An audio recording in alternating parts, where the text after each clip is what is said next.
Welcome to Aya, and welcome to Aya Golden Energy Healing. So, we're getting towards the end of the course now. If you haven't done the previous lessons, make sure you go back and do the lessons in order and practice all the exercises we've set you. So in this lesson, we're going to talk about emotional energy healing, which is the concept of sending positive emotional energy to someone to make them feel a certain way. For example, you can send the emotion of love to your recipient of healing and make them feel loved and supported. This is a great way of helping someone with their emotional stability. It's possible to combine this technique with any of the exercises we've given you previously and make it part of any healing session, or even use it as a standalone technique. So to be able to send an emotion to someone, we have to think about the process of intention healing, but also consider non-intention healing. Remember, intention healing is when you program the healing energy with the lower mind thought process using visualizations or mantras. And non-intention is when your own higher mind or soul sends it as well, but you don't have any control over it. The ideal would be that your higher mind would just send the emotional energy, but you can't rely on that. So you always have to send it through the intention process as well.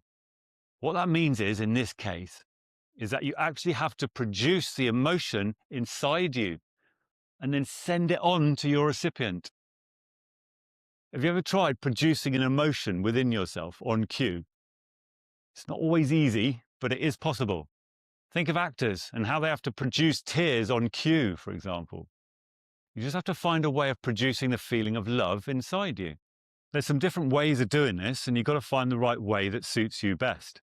We'll give you a couple of pointers to start you off, but there's something very important to consider before you start, and that is your state of mind when you're sending it. You have to be sure you're not sending any negative emotions to your recipient, like anxiety or frustration, because that would be a shame. That means you have to prepare yourself well before sending it. And to be honest, that should be happening anyway before any healing session. Remember the lesson on preparation? So let's assume you've prepared yourself properly with breath work and meditation, and you've been working on yourself for a while, in the long term as well as the short term. And now you're ready to send emotional energy healing because you're feeling nice and calm and relaxed. So to generate the feeling of love within yourself, the first method we're going to suggest is that you can use your own memories to trigger the emotion.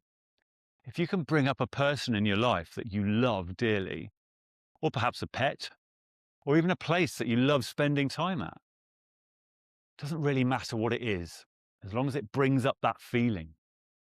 You can even think back to the past and remember a time where you felt strong feelings of love. Try and bring that memory back up and focus on it, and try and cultivate it. Whenever you manage to feel that little bit of love, visualize it as a deep electric blue color in your energy body. Visualize it being centered around your heart area, but it's radiating out all around your energy body.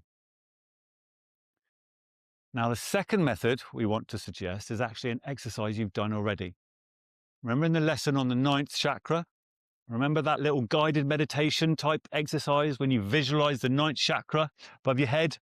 We called it universal light. You brought that energy down and it ended up as a deep electric blue unconditional love in your heart area. Well, if you've been practicing that and it worked for you, then that's a perfect way to generate love within you. So whichever method you choose, practice the exercise again and again and again before you even try sending it to someone else. You need to be able to summon up that feeling at will. Eventually you will be able to. You'll get better and better at it. Can you see now, though, why a healer has to work on themselves constantly, spiritually, emotionally, psychologically? It's almost impossible to give healing energy to others if you're in a constant state of negativity yourself. So once you've got used to generating love, you're ready to give it out in a healing session. Now, remember the different delivery methods. You could be giving this through hands healing or proximity healing, or even distance healing. It's almost the same for all of them, though. You just have to generate the emotion in you and then move it out of you and into their body through whatever method you're using. So let's assume you're using hands healing.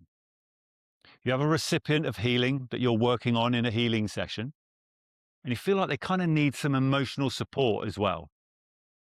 What you can do is finish off the healing session with the emotional energy healing.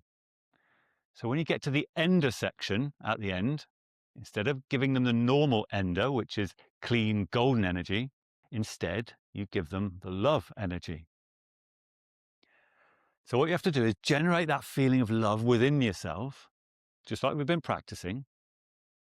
And then you feel it flowing around inside you, and you form the intent to transfer it through your hands.